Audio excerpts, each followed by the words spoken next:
খুব নির্দিষ্টভাবে কিছু গুজব ছড়ানো হচ্ছে এবং সেই গুজবের কোনো বাস্তবতা নেই।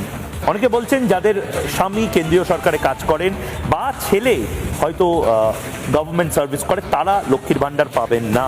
ইনকাম ট্যাক্স দেন আপনার স্বামী, তাহলে কি অন্নপূর্ণা যোজনা পাবেন? হ্যাঁ, এই মুহূর্তে ব্রেকিং নিউজ এবং সেটা নির্দিষ্টভাবে এই মুহূর্তে স্পষ্ট করে দেওয়া উচিত। অন্নপূর্ণা ভান্ডারের ক্রাইটেরিয়া বেনিফিশিয়ারি বা উপভোক্তা যারা তাদের ক্ষেত্রেই, অর্থাৎ মহিলার ওপর নির্ভর করবে। সে যদি ইনকাম ট্যাক্স ফাইল করে তাহলে পাবে না, কিন্তু তার যদি কোনো ইনকাম ট্যাক্সের কোনো ব্যাপারই যদি না থাকে, তার স্বামী বা আত্মীয়দের ওপর নির্ভরশীল থাকার কোনো বিষয় নেই, ৩,০০০ টাকা করে তারা পাবেন। যদি আপনি সরকারি চাকরি করেন কিংবা ইনকাম ট্যাক্স দেন, সেক্ষেত্রে আপনি মহিলা হিসেবে অন্নপূর্ণা যোজনার টাকা পাবেন না শুধুমাত্র। অগ্নিমিত্রা পাল মন্ত্রী, রাজ্যের মন্ত্রী কি বলেছেন একবার শুনবো। রিঅ্যাপ্লিকেশন ইজ নট রিকোয়ার্ড।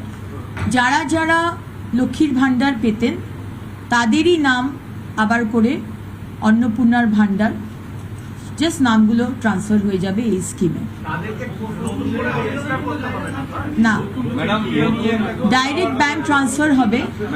এবং যারা পাননি, আমরা খুব শীঘ্রই একটি পোর্টাল শুরু করতে চলেছি, সেখানে তারা যারা পাননি এতদিন তারা অ্যাপ্লাই করবে।